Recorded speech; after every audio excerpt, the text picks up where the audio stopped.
Hey everyone, my name is Adam Needens, and this is going to be Understanding My Community, Module 5, Lyons, Kansas. We'll take a look at sociological inventory here for Lyons. We have a population of 3,341. However, at this time, we're declining at a rate of 2.48% annually, so not ideal. Your average household income, you see around 56,000. However, the poverty rate is almost at 15%. So that's not a great thing. 72% of the population own the house, 28% will rent. This is a very diverse Hispanic population community. Customs and traditions. We do have a very supportive community with any type of customs, traditions, things like that people are going to go through. The community, I would also say, is very involved, whether that be with the school district or churches or other activities outside within the community. Lyons is going to be built with a lot of blue-collar workers in town. We do have oil and gas going on with JCAM. You have the salt plant, which employs a ton of people, and you have an ethanol plant as well that's going to employ a ton of people, as well as you have workers leaving town to go do manual labor elsewhere. There is affordable housing in the city. You'll see later on a slide about the income for housing, things like that. So this does afford a certain lifestyle for people with affordable housing. We have a lot of families that will come to Lyons because they already have family members here, whether that be cousins or brothers, sisters, things like that. So that kind of seems to help them out and make them want to come and stay then. Diversity is accepted. I don't see that being a huge issue. With only being one high school, you do have a close group of kids. Population characteristics, 51% female, 49% male, median age around 35. Our big one is going to be 80% white, 18% Hispanic, and then you get into, off to the right there, the 6% born outside the United States. That pops up every once in a while in the school district and in town, kind of being an issue, just a little bit, not a ton. 59% have some type of college education, meaning they attended some college. They may not have graduated. They may not have got a degree, but they've attended some type of college.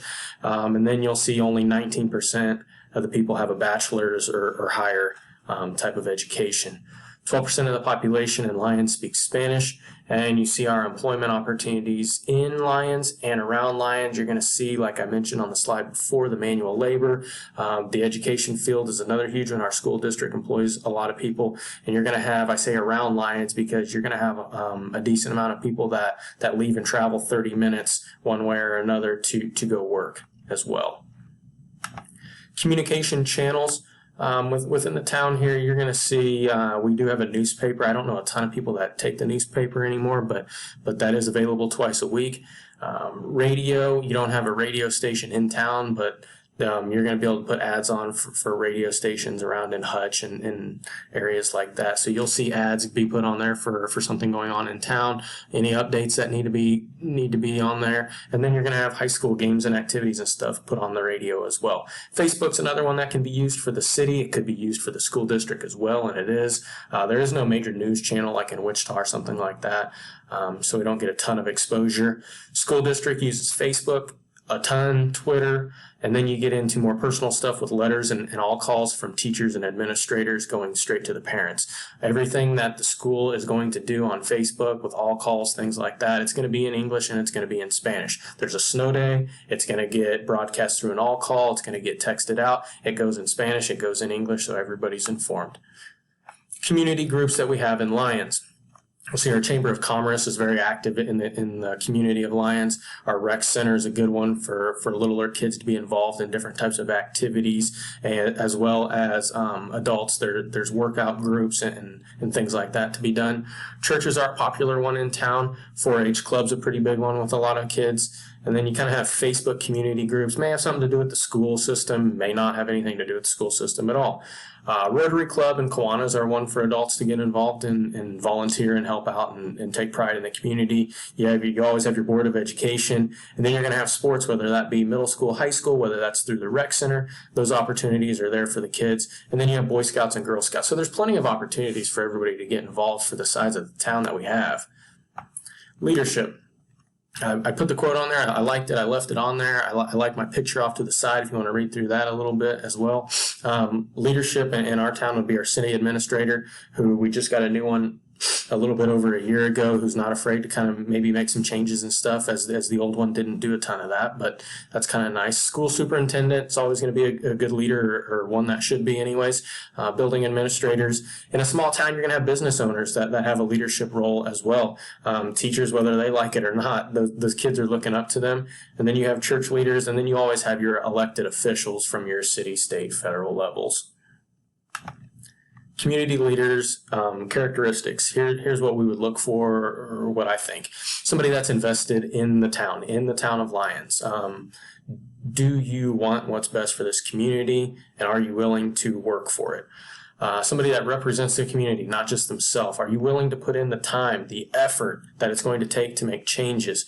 Perhaps financially. Maybe that person steps up financially in a way. Or going back to your business owners. Maybe they don't want to have a voice necessarily, or be involved in meetings and things like that, but they're willing to help out financially. That always helps as well.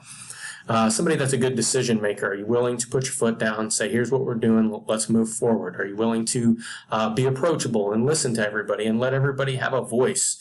Those are always things that good leaders, qualities that good leaders should have. What are the economic conditions? Well, we're in rural town, small town, Kansas. There is a ton of manufacturing jobs, and healthcare and social assistance would be another one, as well as educational services. Those are going to be your big ones in Lyons. Like I mentioned earlier, the J-Cam, the oil, the salt, the ethanol, all that stuff, those employ a ton of people for our town. You look at the property value, is going to be in about a $70,000 to $80,000 range, which kind of ties into affordable housing for those people. When you look at your house income combined being less than $50,000.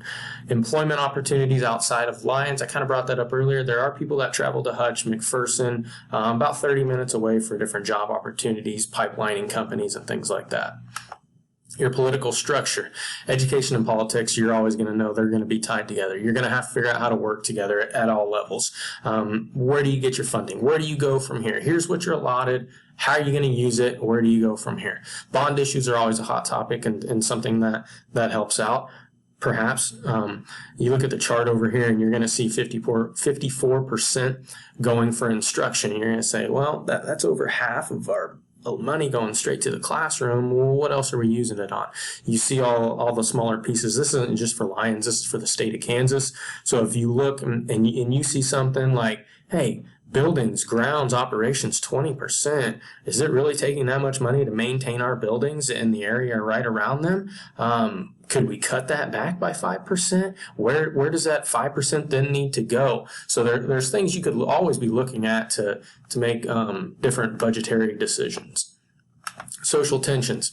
I don't see this being a huge topic in Lyons. 80% white, 18% Hispanic. Small town, there's not a ton of gang activities and confrontations and things like that. Your cliques are going to be more based on social interactions with people and the connections that you have with them. What are the commonalities? Are you involved in the same things as them? As the kids grow up, they grow up together and they're fine. You find out what you're interested in. They find out what they're interested in. Maybe you like sports and you play sports together. Maybe you're in the musical and you do musical together. That's how your bonds are formed and your friendships are made and everything like that. So that doesn't seem to be a huge issue in our town. If you're looking for extra sources of information for Lyons, you're going to look at these following things here. You always have your school board minutes once a month. You can always go into the city office looking for any type of information that you're needing, whether that be demographic type information, housing information, and anything like that. You can always go into the city office. There's Facebook for school district as well as the city. There's the Pride of the Trail website, which is going to give you more detailed information on what is Lyons, basically. The Chamber of Commerce does a nice job of putting out information of the happenings around town. Lyons newspaper, like I said, bi-weekly could be in there. And if you're looking for more data type information, you can always look at your Census Bureau. What's your power structure set up like here in Lyons? Well, you're going to see you have elected officials, of course, taxpayers, your school board members, administrators being both school administrators and city administrators, and then your business owners. We talked about business owners earlier, having that impact in a small town of hey, you may need donations from them. You're going to want their input on things, okay? You have revenue going into them. you want people supporting those businesses need people supporting them, and then you're going to turn around and look for, can that business now help the school system somehow, perhaps. I also have on there taxpayers, whether we like it or not. Small town, you're going to have taxpayers say, hey, where's my money going?